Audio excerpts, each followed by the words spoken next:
warahmatullahi wabarakatuh. Suatu ketika, Raja Harun al-Rasyid terkena penyakit aneh. Tubuh Raja Harun al-Rasyid terasa kaku dan pegal. Suhu badannya panas dan tak kuat untuk melangkah.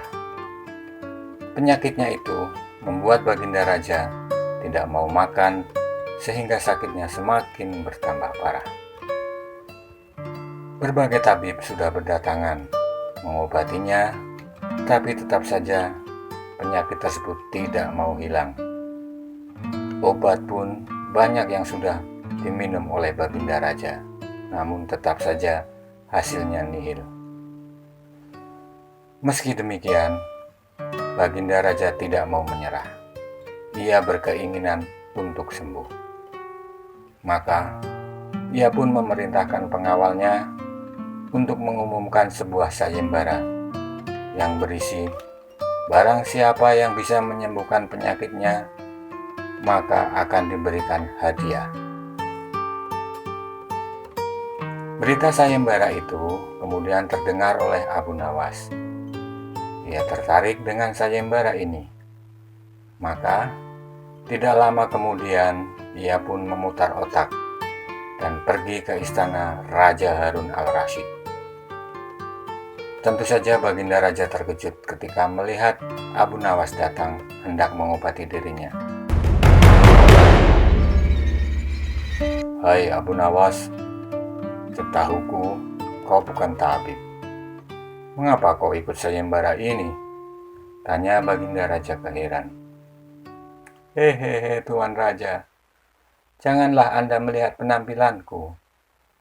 Meskipun begini, aku bisa mengobati orang sakit," jawab Abu Nawas. "Benarkah? Berarti engkau bisa menyembuhkan sakitku juga?" tanya Baginda Raja masih tidak percaya. "Oh, tentu Baginda. Sebenarnya, apa sakit Anda?" tanya Abu Nawas. "Aku juga tidak tahu, tapi aku merasa seluruh tubuhku sakit dan badanku panas, sehingga aku tampak lesu, Abu Nawas," keluh Baginda Raja Harun al-Rasyid. "Hahaha." Abu Nawas tertawa dengan jenaka. "Hei Abu Nawas, apa yang lucu?" tanya Baginda agak geram. "Tidak Tuan, kalau penyakit itu sih gampang sekali menemukan obatnya," jelas Abu Nawas. "Sungguhkah? Apa nama obat itu? Dan di mana saya bisa menemukan obat itu?" tanya Baginda Raja penasaran. "Baiklah, saya beritahu Anda, nama obat itu adalah telur unta. Anda bisa mendapatkannya di kota Baghdad ini," kata Abu Nawas.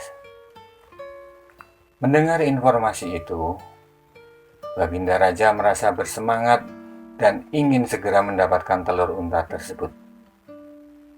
"Hei Abu Nawas, awas jika kau bohong, akan kuhukum kau," seru Baginda Raja. "Carilah dulu telur itu, jangan asal hukum saja," sanggah Abu Nawas. Keesokan harinya, Baginda Raja berangkat dengan pengawalnya.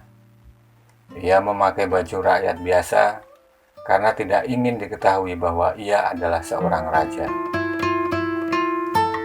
Beliau mengunjungi pasar-pasar yang ada di daerah Baghdad, tapi tidak menemukan telur unta tersebut. Namun, Raja Harun al-Rasyid tidak mau menyerah. Ia terus berjalan ke rumah-rumah warga, tapi tetap saja tidak menemukan telur unta. Semangat Raja Harun al-Rasyid ini sungguh kuat sekali. Ia tidak peduli seberapa jauh jarak yang ia tempuh untuk mencari telur unta. Hingga pada akhirnya, ia sampai di sebuah hutan. Raja tetap saja terus berjalan tanpa menghiraukan pengawalnya yang sudah terlihat kelelahan. Sambil menggerutu, beliau tetap berpikir di manakah telur unta itu berada. Awas kau Abu Nawas, kalau aku tidak menemukan telur itu, akan kuhukum kau. Gerutu Baginda Raja. Pengawal, bersiaplah menghukum Abu Nawas besok. Perintah Baginda Raja agak kesal. Siap Baginda, tapi lebih baik kita pulang saja sekarang. Memang sepertinya kita tidak menemukan telur itu, kata sang pengawal yang sudah terlihat kelelahan. Kemudian Raja Harun Ar-Rasyid pun mempertimbangkan saran pengawalnya. Namun beberapa saat kemudian ia melihat seorang kakek yang sedang membawa ranting. Tunggu dulu pengawal, kita coba tanyakan kepada satu orang lagi, seru Raja Harun Al-Rasyid. Baginda Raja kemudian menghampiri kakek yang membawa ranting tersebut. Melihat kondisinya yang sudah tua renta, Baginda Raja merasa kasihan. Maka ia menawarkan jasanya untuk membawakan ranting-ranting tersebut. Setelah sampai di rumahnya, sang kakek mengucapkan terima kasih kepada Raja Harun Al-Rasyid. Sang kakek tidak menyangka bahwa ia adalah seorang raja. Terima kasih nak, semoga Allah membalas kebaikan Anda, kata kakek. Sama-sama kek, jawab Raja Harun Al-Rasyid. Oh iya kek, saya mau bertanya. Apakah kakek punya telur unta? Tanya Raja Harun Al-Rasyid kepada si kakek. Telur unta? Tanya sang kakek. Kemudian sang kakek terlihat berpikir. Tawa sang kakek. Raja Harun Al-Rasyid pun keheranan dan bertanya kepada sang kakek.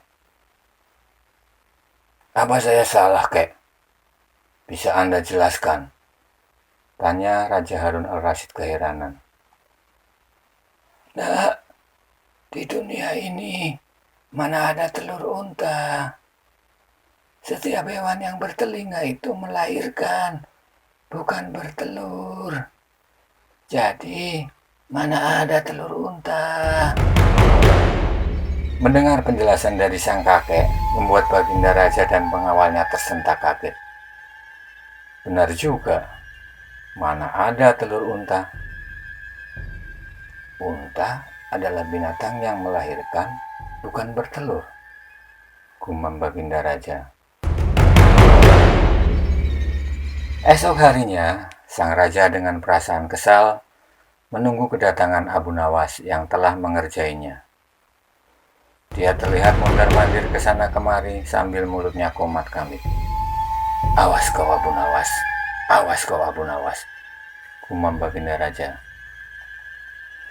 Beberapa saat kemudian Abu Nawas datang. Ia memberi senyum jenaka kepada Raja Harun Al-Rasyid. Namun Raja Harun Al-Rasyid langsung memarahinya. Hai kau Abu Nawas, beraninya mengerjaiku. Aku tidak terima ini. Sesuai dengan kesepakatan kita bahwa aku akan menghukummu karena kau telah membohongiku. Mana ada telur unta? Unta itu kan hewan yang melahirkan, bukan bertelur, kata Baginda Raja dengan geram. Anda benar, Tuan Raja. Telur unta itu sebenarnya tidak ada. Unta, hewan yang melahirkan, bukan bertelur, sahut Abu Nawas membenarkan pertanyaan Raja Harun Al-Rasyid. Lantas, mengapa kau menyuruhku untuk mencari telur itu? Pokoknya, sekarang kamu harus dihukum, kata Baginda Raja. Tunggu dulu Baginda Raja. Sebelum saya dihukum, saya ingin bertanya, cegah Abu Nawas. Tanya apa? Kata Baginda Raja yang sudah tidak sabar. Bagaimana kondisi tubuh Tuan Raja hari ini? Kondisi badanku, aku merasakan tubuhku tidak pegal dan sakit seperti kemarin-kemarin. Suhu badanku pun sudah turun, kata Baginda Raja. Sesaat kemudian, Baginda Raja pun terdiam sejenak. Abu Nawas, aku sudah sembuh. Penyakitku hilang. Penyakitku hilang, Abu Nawas, seru Baginda dalam hati. Terlihat Abu Nawas mukanya cerah ceria melihat kondisi tubuh Baginda Raja Harun al-Rasyid. Aku sudah sembuh, Abu Nawas. Aku merasa tidak sakit lagi, kata Baginda Raja. Aku tahu perjalananku yang amat jauh kemarin telah membuat tubuhku yang tadinya jarang bergerak menjadi bergerak, dan itu membuat aliran darahku yang semula beku menjadi lancar kembali. Benar, Abu Nawas, itu penyebabnya. Terima kasih, Abu Nawas, sahut Raja Harun al-Rasyid. Benar, Tuan. Tubuh yang tidak dibiasakan bergerak akan membuat darah membeku dan akhirnya menjadi penyakit. Maka dari itu, Baginda Raja, rajin-rajinlah bergerak, kata Abu Nawas. Ya, memang akhir-akhir ini aku sering di kamar, jarang bergerak. Kemudian aku juga banyak makan. Mungkin ini yang menyebabkan aku sakit, kata Baginda Raja. Abu Nawas, maafkan aku telah memarahimu. Aku tidak akan menghukummu, tapi aku akan memberikanmu hadiah karena telah memberiku saran yang luar biasa, kata Baginda Raja. Terima kasih, Tuan, jawab Abu Nawas singkat. Setelah mendapat hadiah dari sang raja, Abu Nawas pun kembali ke rumahnya. Ia kemudian menjalani kehidupan seperti biasanya dengan istrinya. Secara tak terduga, pangeran yang menjadi putra mahkota jatuh sakit. Sudah banyak tabib yang didatangkan untuk memeriksa dan mengobati, tapi tak seorang pun mampu menyembuhkannya. Akhirnya raja mengadakan sayembara. Sayembara boleh diikuti oleh rakyat dari semua lapisan, tidak terkecuali oleh para penduduk negeri tetangga. Sayembara yang menyediakan hadiah menggiurkan itu dalam waktu beberapa hari saja berhasil menyerap ratusan peserta. Namun, tak satu pun dari mereka yang berhasil mengobati penyakit sang pangeran. Akhirnya, sebagai sahabat dekat, Abu Nawas menawarkan jasa baik untuk menolong sang putra mahkota. Baginda Harun al-Rasyid pun menerima usul itu. Abu Nawas sadar bahwa dirinya bukan tabib. Oleh karena itu, ia tidak membawa peralatan apa-apa. Para tabib yang ada di istana tercengang melihat Abu Nawas yang datang tanpa peralatan yang mungkin diperlukan. Mereka berpikir, mungkinkah orang macam Abu Nawas ini bisa mengobati penyakit sang pangeran? Sedangkan para tabib yang terkenal dengan peralatannya yang canggih, lengkap saja, tidak sanggup. Bahkan penyakitnya pun tidak terlacak. Abu Nawas merasa bahwa seluruh perhatian tertuju padanya. Namun Abu Nawas tidak begitu memperdulikannya. Kemudian Abu Nawas dipersilahkan memasuki kamar sang pangeran yang sedang terbaring. Ia menghampiri sang pangeran dan duduk di sisinya. Setelah Abu Nawas dan sang pangeran saling pandang beberapa saat, Abu Nawas berkata, "Saya membutuhkan seorang tua yang di masa mudanya sering mengembara ke pelosok negeri." Kemudian orang tua yang diinginkan Abu Nawas didatangkan. "Sebutkan satu persatu nama-nama desa di daerah selatan," perintah Abu Nawas kepada orang tua itu. Ketika orang tua itu menyebutkan nama-nama desa bagian selatan, Abu Nawas menempelkan telinganya ke dada sang pangeran. Kemudian Abu Nawas memerintahkan agar menyebutkan bagian utara, barat, dan timur. Setelah semua bagian negeri disebutkan, Abu Nawas mohon agar diizinkan mengunjungi sebuah desa di sebelah utara. Raja pun merasa heran. "Engkau kuundang ke sini bukan untuk bertamasya." "Hamba tidak bermaksud berlibur, Yang Mulia," kata Abu Nawas. "Tapi aku belum paham," kata raja. "Maafkan hamba, Paduka Yang Mulia. Kurang bijak rasanya bila hamba jelaskan sekarang," kata Abu Nawas. Kemudian Abu Nawas pergi selama 2 hari.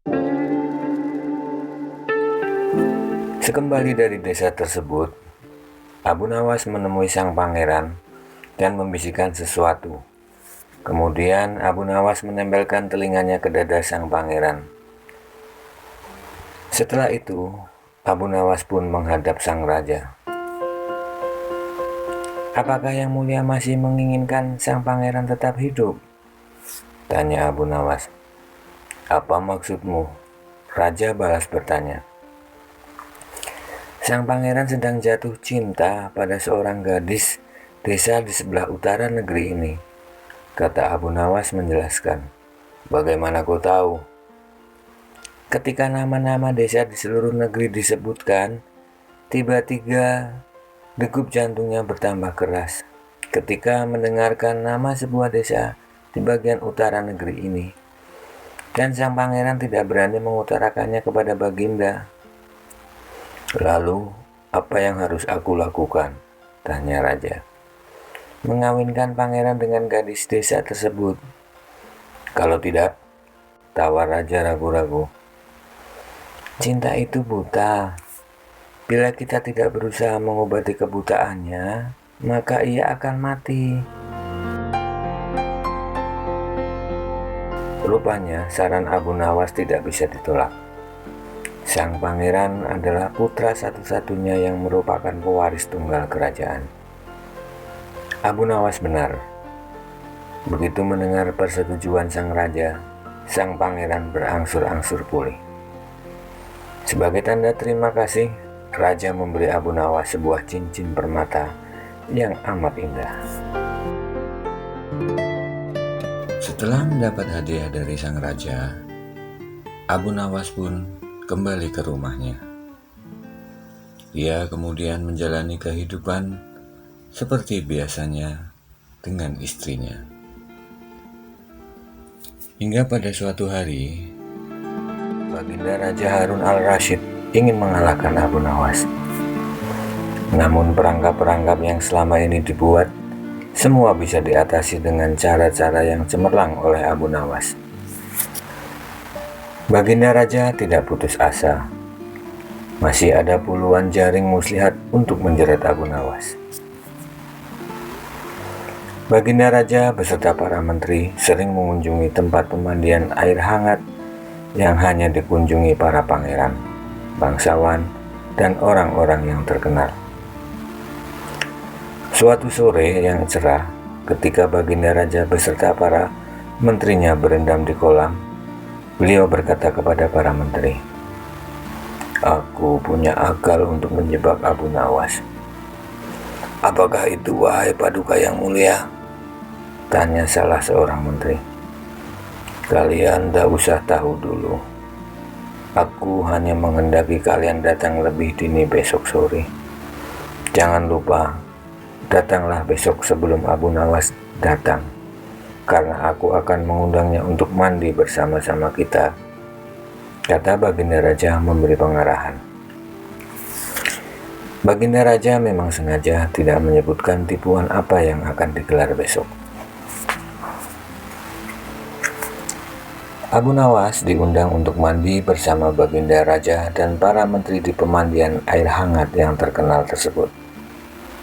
Seperti yang telah direncanakan, Baginda Raja dan para menteri sudah datang terlebih dahulu. Baginda membawa 19 butir telur ayam.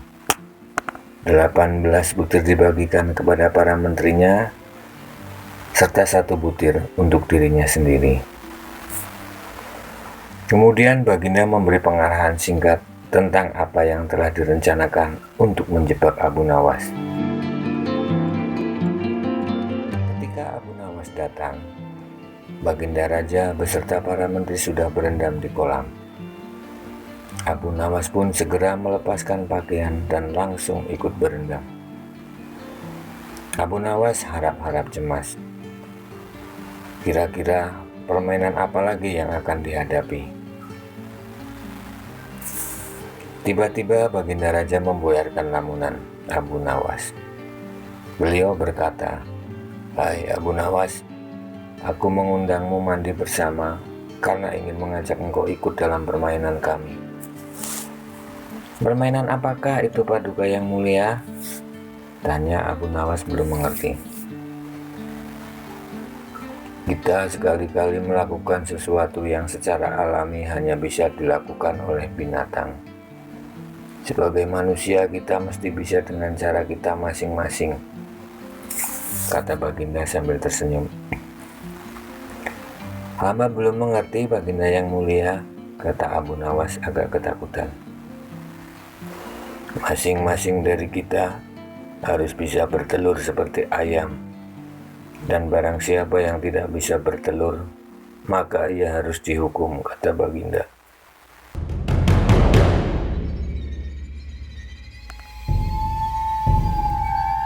Abu Nawas tidak berkata apa-apa. Wajahnya nampak murung. Ia semakin yakin dirinya tak akan bisa lolos dari lubang jebakan Baginda dengan mudah. Melihat wajah Abu Nawas murung, wajah Baginda Raja semakin berseri-seri. "Nah, sekarang apa lagi yang kita tunggu? Kita menyelam, lalu naik ke atas sambil menunjukkan telur kita masing-masing," perintah Baginda Raja. Baginda Raja dan para menteri mulai menyelam, kemudian naik ke atas satu persatu dengan menenteng sebutir telur. Abu Nawas pun masih di dalam kolam. Ia tentu saja tidak sempat mempersiapkan telur, karena memang ia tidak tahu kalau ia diharuskan bertelur seperti ayam. Kini Abu Nawas tahu kalau Baginda Raja dan para menteri telah mempersiapkan telur masing-masing satu butir. Karena belum ada seorang manusia pun yang bisa bertelur dan tidak akan pernah ada yang bisa. Karena dadanya mulai terasa sesak, Abu Nawas cepat-cepat muncul ke permukaan. Baginda Raja langsung mendekati Abu Nawas. Namun Abu Nawas tampak tenang. Bahkan ia berlaku aneh. Tiba-tiba saja ia mengeluarkan suara seperti ayam jantan berkokok. Keras sekali sehingga Baginda dan para menterinya merasa terheran-heran. "Ampun tuanku yang mulia, hamba tidak bisa bertelur seperti Baginda dan para menteri," kata Abu Nawas sambil membungkuk hormat. "Kalau begitu, engkau harus dihukum," kata Baginda bangga. "Tunggu dulu, wahai tuanku yang mulia," kata Abu Nawas memohon. "Apalagi Abu Nawas?" kata Baginda tidak sabar. "Paduka yang mulia, sebelumnya izinkan hamba membela diri. Sebenarnya kalau hamba mau bertelur, hamba tentu mampu. Tetapi hamba merasa menjadi ayam jantan, maka hamba tidak bertelur. Hanya ayam betina saja yang bisa bertelur." "Kukuruyuk," kata Abu Nawas dengan membusungkan dada. Baginda Raja tidak bisa berkata apa-apa. Wajah Baginda dan para menteri yang semula cerah penuh kemenangan, kini mendadak berubah menjadi merah padam karena malu, sebab mereka dianggap ayam betina. Abu Nawas memang licin, malah kini lebih licin daripada belut. Karena merasa malu, Baginda Raja Harun al-Rasyid dan para menteri segera berpakaian dan kembali ke istana tanpa mengucap kata sepatah kata pun. Karena merasa malu, Baginda Raja Harun al-Rasyid dan para menteri segera berpakaian dan pulang kembali ke istana. Abu Nawas pun kembali ke rumahnya. Ia kemudian menjalani kehidupan seperti biasanya, dengan istrinya. Suatu hari, Abu Nawas terlihat murung. Ia hanya tertunduk lesu, mendengarkan penuturan istrinya yang mengatakan kalau beberapa pekerja kerajaan atas titah Raja Harun al-Rasyid membongkar rumahnya. Raja berdalih bahwa itu dilakukan karena bermimpi kalau di bawah rumahnya terpendam emas dan permata yang tidak ternilai harganya. Namun, setelah mereka terus-menerus menggali, ternyata emas dan permata tidak juga ditemukan. Parahnya, sang raja juga tidak mau meminta maaf dan mengganti rugi sedikit pun kepada Abu Nawas. Karena itulah Abu Nawas sakit hati dan memendam rasa dendam kepada perusak rumahnya. Lama Abu Nawas memeras otak, namun belum juga ia menemukan muslihat untuk membalas perbuatan Baginda. Makanan yang dihidangkan istrinya pun tidak dimakan karena nafsu makannya telah lenyap. Keesokan harinya, Abu Nawas melihat banyak lalat-lalat mulai menyerbu makanan yang sudah basi. Begitu melihat lalat-lalat itu berterbangan, Abu Nawas tiba-tiba saja tertawa yang seolah mendapatkan ide. "Tolong ambilkan kain penutup untuk makananku dan sebatang besi," kata Abu Nawas kepada istrinya. Dengan wajah berseri-seri, Abu Nawas berangkat menuju istana. Setibanya di istana, Abu Nawas membungkuk, memberi hormat kepada Raja Harun. Raja Harun pun terkejut atas kedatangan Abu Nawas di hadapan para menterinya. Raja Harun kemudian mempersilahkan Abu Nawas untuk menghadap. "Ampun tuanku, hamba menghadap tuanku Baginda hanya untuk mengadukan perilaku tamu-tamu yang tidak diundang. Mereka memasuki rumah hamba tanpa izin dan berani memakan makanan hamba," lapor Abu Nawas. "Siapakah tamu-tamu tidak diundang itu, wahai Abu Nawas?" ujar Baginda dengan bijaksana. "Lalat-lalat ini, tuanku," kata Abu Nawas sambil membuka penutup piringnya. "Kepada siapa lagi kalau bukan kepada paduka junjungan hamba mengadukan perlakuan yang tidak adil ini," ujar Abu Nawas sekali lagi. "Lalu, keadilan yang bagaimana yang engkau inginkan dariku?" tanya Raja Harun al-Rasyid penasaran. "Hamba hanya menginginkan izin tertulis dari Baginda sendiri agar hamba bisa dengan leluasa menghukum lalat-lalat yang nakal itu," kata Abu Nawas memulai muslihatnya. Akhirnya, Raja Harun dengan terpaksa membuat surat izin yang isinya memperkenankan Abu Nawas memukul lalat-lalat itu dimanapun mereka hinggap.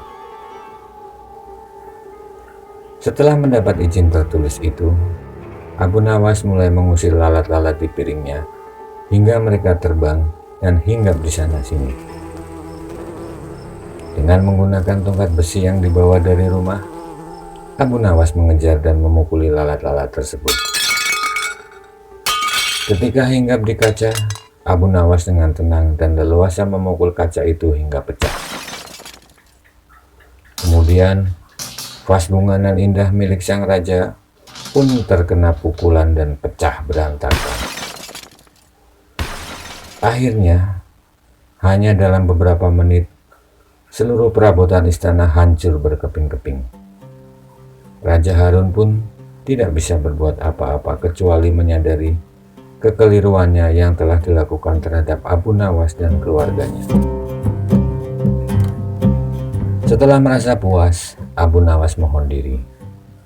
Barang-barang kesayangan Raja Harun banyak yang hancur. Bukan cuma itu saja, Raja juga menanggung rasa malu. Kini dia sadar betapa kelirunya telah berbuat semena-mena kepada Abu Nawas. Abu Nawas pun kembali ke rumahnya. Ia kemudian menjalani kehidupan seperti biasanya dengan istrinya. Sejak peristiwa penghancuran barang-barang di istana oleh Abu Nawas yang dilegalisir oleh Baginda, sejak saat itu pula Baginda ingin sekali menangkap Abu Nawas untuk dijebloskan ke penjara. Sudah menjadi hukum bagi siapa saja yang tidak sanggup melaksanakan titah Baginda, maka tak disangsikan lagi, ia akan mendapat hukuman. Baginda tahu Abu Nawas amat takut kepada beruang. Suatu hari, Baginda memerintahkan prajuritnya menjemput Abu Nawas agar bergabung dengan rombongan Baginda Raja Harun al-Rasyid berburu beruang. Abu Nawas merasa takut dan gemetar, tetapi ia tidak berani menolak perintah Baginda. Dalam perjalanan menuju ke hutan, tiba-tiba cuaca yang cerah berubah menjadi mendung. Baginda pun memanggil Abu Nawas. Dengan penuh rasa hormat, Abu Nawas mendekati Baginda. "Tahukah mengapa engkau aku panggil?" tanya Baginda tanpa sedikit pun senyum di wajahnya. "Ampun tuanku, hamba belum tahu," kata Abu Nawas. "Kau pasti tahu bahwa sebentar lagi akan turun hujan. Hutan masih jauh dari sini. Kau kuberi kuda yang lamban, sedangkan aku dan pengawal-pengawalku akan menunggang kuda yang cepat. Nanti pada waktu santap siang kita berkumpul di tempat peristirahatanku. Bila hujan turun, kita harus menghindarinya dengan cara kita masing-masing agar pakaian kita tetap kering. Sekarang kita berpencar," Baginda menjelaskan. Kemudian Baginda dan rombongan mulai bergerak. Abu Nawas kini tahu Baginda akan menjebaknya. Ia harus mencari akal. Dan ketika Abu Nawas sedang berpikir, tiba-tiba hujan pun turun dengan deras. Begitu hujan turun, Baginda dan rombongan segera memacu kudanya untuk mencapai tempat perlindungan yang terdekat. Tetapi karena derasnya hujan, Baginda dan para pengawalnya pun basah kuyup. Ketika makan siang tiba, Baginda segera menuju tempat peristirahatan. Belum sempat baju Baginda dan para pengawalnya kering, Abu Nawas datang dengan menunggang kuda yang lamban. Baginda dan para pengawal terperangah melihat baju Abu Nawas tidak basah sama sekali. Padahal dengan kuda yang paling cepat pun tidak bisa mencapai tempat berlindung yang paling dekat. Pada hari kedua, Abu Nawas diberi kuda yang cepat yang kemarin ditunggangi Baginda Raja. Kini, Baginda dan para pengawal-pengawalnya mengendarai kuda-kuda yang lebih lamban. Setelah Abu Nawas dan rombongan kerajaan berpencar, hujan pun turun dengan derasnya. Malah, hujan kali ini lebih deras daripada kemarin. Baginda dan pengawalnya pun langsung basah kuyup karena kuda yang ditunggangi tidak bisa berlari dengan kencang. Ketika saat bersantap siang tiba, Abu Nawas tiba di tempat peristirahatan lebih dahulu dari Baginda dan pengawalnya. Abu Nawas menunggu Baginda Raja. Selang beberapa saat, Baginda dan para pengawalnya tiba dengan pakaian yang basah kuyup. Melihat Abu Nawas dengan pakaian yang tetap kering, Baginda Raja pun menjadi penasaran. Beliau tidak sanggup lagi menahan keingintahuan yang selama ini disembunyikan. "Terus terang, bagaimana caranya menghindari hujan, wahai Abu Nawas?" tanya Baginda. "Mudah tuanku yang mulia," kata Abu Nawas sambil tersenyum. Sedangkan aku dengan kuda yang cepat tidak sanggup mencapai tempat berteduh terdekat, apalagi dengan kuda yang lamban ini, kata Baginda. Hamba sebenarnya tidak melarikan diri dari hujan, Baginda. Tetapi begitu hujan turun, hamba secepat mungkin melepas pakaian hamba dan segera melipatnya, lalu mendudukinya. Ini hamba lakukan sampai hujan berhenti, kata Abu Nawas menjelaskan. Diam-diam Baginda Raja pun mengakui kecerdikan Abu Nawas. Abu Nawas kemudian kembali ke rumahnya. Abu Nawas pun kembali menjalani kehidupan seperti biasanya. Hingga di suatu pagi, Baginda Raja baru saja membaca kitab tentang kehebatan Raja Sulaiman yang mampu memerintahkan para jin memindahkan singgasana Ratu Bilqis di dekat istananya. Baginda tiba-tiba merasa tertarik. Hatinya pun mulai tergelitik untuk melakukan hal yang sama. Mendadak, beliau ingin istananya dipindahkan ke atas gunung agar lebih leluasa menikmati pemandangan yang ada. Dan bukankah hal itu tidak mustahil bisa dilakukan karena ada Abu Nawas yang amat cerdik di negerinya.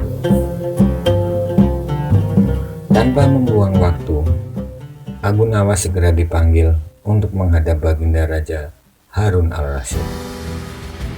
Setelah Abu Nawas dihadapkan, Raja pun berkata kepada Abu Nawas, Abu Nawas, engkau harus memindahkan istanaku ke atas gunung, agar aku lebih leluasa melihat negeriku, kata Baginda sambil melirik reaksi Abu Nawas. Abu Nawas pun tidak langsung menjawab. Ia berpikir sejenak hingga keningnya berkerut. Tidak mungkin baginya menolak perintah Baginda Raja, kecuali kalau memang ingin dihukum. Pada akhirnya, Abu Nawas terpaksa menyanggupi proyek raksasa itu. Ada lagi satu permintaan dari Baginda. Pekerjaan itu harus diselesaikan hanya dalam waktu sebulan. Kemudian, Abu Nawas pun pulang dengan hati yang masgul. Setiap malam, Abu Nawas hanya berteman dengan rembulan dan bintang-bintang. Hari-hari dilewatinya dengan kegundahan. Tak ada hari yang lebih berat dalam hidup Abu Nawas kecuali hari-hari ini. Tetapi pada hari ke-9, ia tidak lagi merasa gundah gulana. Keesokan paginya, Abu Nawas menuju istana. Ia menghadap Baginda untuk membahas pemindahan istana dengan senang hati. Ampun tuanku, hamba datang ke sini hanya untuk mengajukan usul untuk memperlancar pekerjaan hamba nanti, kata Abu Nawas. Apa usul itu? Tanya Baginda. Hamba akan memindahkan istana Paduka yang mulia tepat pada hari raya Idul Kurban yang kebetulan hanya kurang 20 hari lagi, kata Abu Nawas. Kalau hanya itu usulmu, baiklah, kata Baginda. Satu lagi Baginda. Apa lagi? Tanya Baginda. Hamba mohon Baginda menyembelih 10 ekor sapi yang gemuk untuk dibagikan langsung kepada para fakir miskin, kata Abu Nawas. Usulmu kuterima, kata Baginda Raja menyetujuinya. Abu Nawas pun pulang dengan perasaan riang gembira. Kini tidak ada lagi yang perlu dikhawatirkan. Toh nanti bila waktunya sudah tiba, ia pasti akan dengan mudah memindahkan istana Baginda Raja. Jangankan hanya memindahkan ke puncak gunung, ke dasar samudera pun Abu Nawas sanggup. Desas-desus mulai tersebar ke seluruh pelosok negeri. Hampir semua orang harap-harap cemas. Tetapi sebagian besar rakyat merasa yakin atas kemampuan Abu Nawas. Karena selama ini Abu Nawas belum pernah gagal melaksanakan tugas-tugas aneh yang dibebankan di atas pundaknya.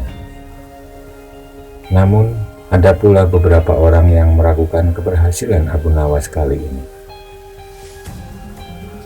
Akhirnya, saat-saat yang dinantikan tiba. Rakyat berbondong-bondong menuju lapangan untuk melaksanakan sholat Hari Raya Idul Adha. Dan seusai sholat, 10 sapi sumbangan Baginda Raja disembelih lalu dimasak, kemudian segera dibagikan kepada fakir miskin. Kini giliran Abu Nawas yang harus melaksanakan tugas berat itu. Abu Nawas pun kemudian berjalan menuju istana, diikuti oleh rakyat. Sesampainya di depan istana, Abu Nawas bertanya kepada Baginda Raja, "Ampun tuanku yang mulia, apakah istana sudah tidak ada lagi orangnya?" Tanya Abu Nawas. "Tidak ada," jawab Baginda Raja singkat. Kemudian Abu Nawas berjalan beberapa langkah mendekati istana. Ia berdiri sambil memandangi istana. Abu Nawas berdiri mematung, seolah-olah ada yang ditunggu. "Hei Abu Nawas, mengapa engkau belum juga mengangkat istanaku?" tanya Baginda Raja. "Hamba sudah siap sejak tadi, Baginda," kata Abu Nawas. "Apa maksudmu? Engkau sudah siap sejak tadi. Kalau engkau sudah siap, lalu apa yang engkau tunggu?" tanya Baginda masih diliputi perasaan heran. "Hamba menunggu istana paduka yang mulia diangkat oleh seluruh rakyat yang hadir untuk diletakkan di atas pundak hamba. Setelah itu, hamba tentu akan memindahkan istana paduka yang mulia ke atas gunung sesuai dengan perintah paduka," kata Abu Nawas. Mendengar jawaban tersebut, Baginda Raja Harun al-Rasyid terpana. Beliau tidak menyangka Abu Nawas masih bisa terhindar dari hukumannya. Abu Nawas kemudian kembali ke rumahnya. Abu Nawas pun kembali menjalani kehidupan seperti biasanya. Hingga di suatu pagi, Baginda Raja Harun al-Rasyid kelihatan murung. Semua menterinya tidak ada yang sanggup menemukan jawaban dari 2 pertanyaan Baginda. Bahkan, para penasihat kerajaan pun merasa tidak mampu memberi penjelasan yang memuaskan Baginda Raja. Padahal, Baginda sendiri ingin mengetahui jawaban yang sebenarnya. Mungkin karena amat penasaran, para penasihat Baginda menyarankan agar Abu Nawas saja yang memecahkan 2 teka-teki yang membingungkan tersebut. Tidak begitu lama, Abu Nawas pun dihadapkan. Baginda mengatakan bahwa akhir-akhir ini ia sulit tidur karena diganggu oleh keingintahuan menyingkap 2 rahasia alam. "Tuanku yang mulia, sebenarnya rahasia alam yang manakah yang paduka maksudkan?" tanya Abu Nawas ingin tahu. "Aku memanggilmu untuk menemukan jawaban dari 2 teka-teki yang selama ini menggoda pikiranku," kata Baginda. "Bolehkah hamba mengetahui kedua teka-teki itu, wahai paduka junjungan hamba?" tanya Abu Nawas mulai was-was hatinya. "Yang pertama, di manakah sebenarnya batas jagat raya ciptaan Tuhan kita?" tanya Baginda. "Di dalam pikiran, wahai paduka yang mulia," jawab Abu Nawas tanpa sedikit pun perasaan ragu. "Tuanku yang mulia, ketidakterbatasan itu ada karena adanya keterbatasan. Dan keterbatasan itu ditanamkan oleh Tuhan di dalam otak manusia. Dan itu manusia tidak akan pernah tahu di mana batas jagat raya ini. Sesuatu yang terbatas tentu tak akan mampu mengukur sesuatu yang tidak terbatas. Lanjut Abu Nawas. Baginda Raja pun mulai tersenyum karena merasa puas mendengar penjelasan Abu Nawas yang masuk akal. Kemudian Baginda melanjutkan teka-teki yang kedua. Wahai Abu Nawas, manakah yang lebih banyak jumlahnya?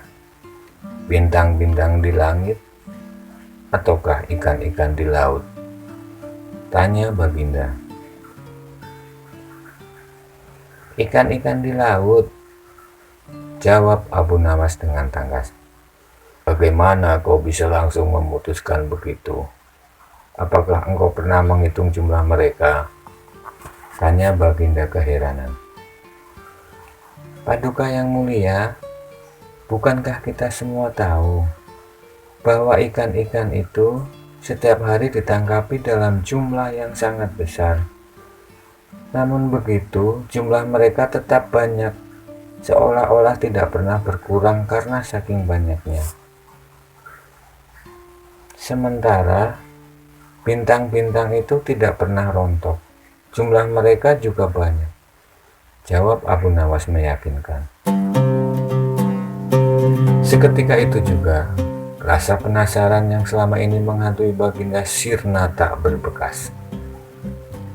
Baginda Raja Harun al-Rasyid pun memberi hadiah Abu Nawas dan istrinya uang yang cukup banyak.